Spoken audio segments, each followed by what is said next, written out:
Arjun said, Krishna, you excel Sankhya Yoga, the yoga of knowledge, and the yoga of action. Pray, tell me, which of the two is decidedly conducive to my God? Shri Bhagavan said, the yoga, the knowledge, and the yoga of action both lead to supreme bliss.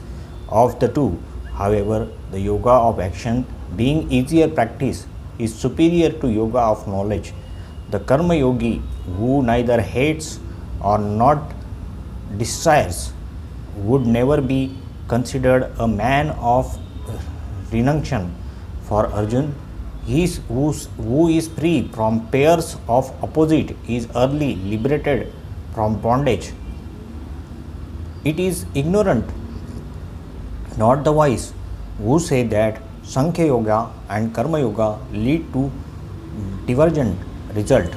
For one who is firmly established is either gets fruit of both, which is same with God realization. The supreme state which is reached by the Sankhya Yogi is attained also by Karma Yogi. Therefore, he is alone who sees Sankhya Yoga and Karma Yoga as identical so far as the result goes, sees truly. Without Karma Yoga, however, Sankhya Yoga is, that is, renunciation of doership is relation to all activities of mind, sense, and body is difficult to accomplish, whereas Karma Yogi, who keeps his mind fixed on God, reaches the Brahma no time. Arjun, the Karma Yogi who has fully conquered his mind and mastered his sense, whose heart is pure, who has identified himself with the help of all beings with God, remain untainted even through performing action. However, Sankhya Yogi, who knows the reality of things, must believe that he does nothing, even though seeing, hearing, touching, smelling, eating or drinking, walking, sleeping, breathing, speaking, answering the calls of nature, grasping and opening or closing the eyes, holding that it is sense alone that are moving among their object. He who has offering all action to God and shaking off attachment remains untouched by sin as the lotus leaf by water. The Karma Yogis performs action only with their sense, mind, intellect and body as well, without the feeling of mind in respect of them, shaking for attachment simply for the sake of self purification, offering the fruit of action to God. The Karma Yogi attains everlasting peace in the shape of God realization, whereas he who works with selfish motive, being attached to the fruit of action through desire, gets tied down.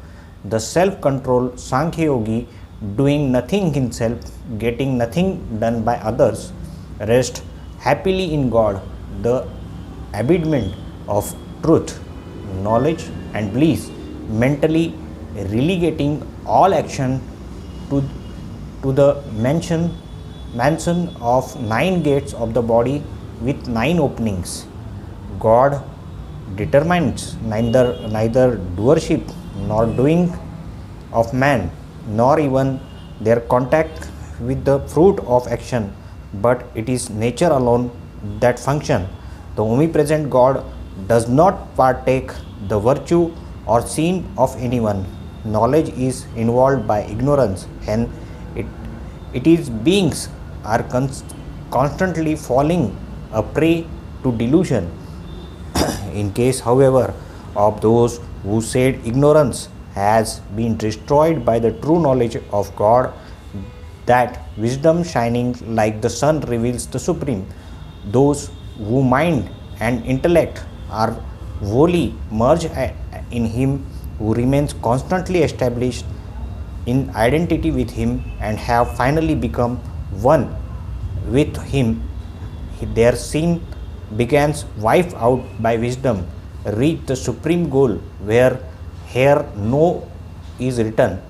The wise look equanimity of on all, whether be Brahma endowed with learning and culture, a cow, an elephant, a dog, and a pariah too. Even here, the mortal plane conquered by those who mind, whose mind is established in unity, since the absolute is untouched by evil. It is the same to all. Hence, they are established as eternal. He who, with the intellect and free from doubt, rejoices not on obtaining what is pleasant and does not perturbed on meeting with the unpleasant, what knower of Brahma lives eternally in identity with Brahma.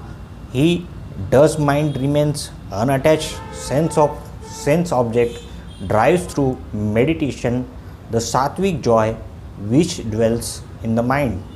Then that yogi, having completely identified himself through meditation with Brahma, enjoys eternal bliss.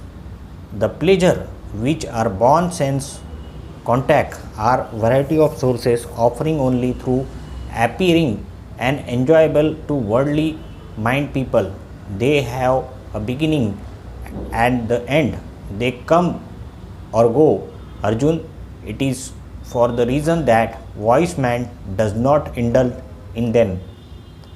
He alone who is able to withstand in this every life being casting off his body the urge of lust and anger is a yogi. He alone is happy man.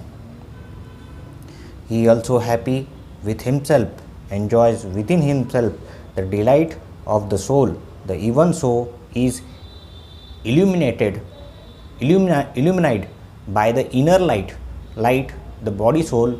Such a yogi, Sankhya yogi, identified with Brahma attains Brahma, is all peace. Who is all peace. The seers whose sins have been purged, whose doubt have been dispelled by knowledge, whose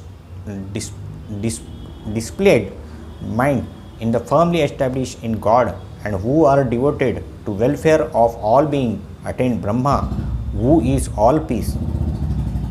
To those wise men who are free from lust and anger, who have subdued their mind and have realized God, Brahma, the adobe of eternal peace, is present all around, shutting out thoughts of external enjoyments with the gaze fixed on the space between the eyebrows, having regulated the prana outgoing and apana incoming breath following with the nostrils. He who has brought his sense, mind and intellect under the control of such complicative soul intent to liberation and free from desire, fear, anger, is ever liberated. Having known me really as enjoyer of the all sacrifice and austerities, the supreme Lord of all worlds and the selfless friend of all being, my devotee attained the peace. Thus, Upanishad sung by Lord, science of Brahma, the scripture of yoga, the dialogue between Shri Krishna and Arjuna ends 5th chapter entitled The Yoga of Action and Knowledge. Shri Krishna Paramatmane Namaha. Krishnam Vande Jagadgurum.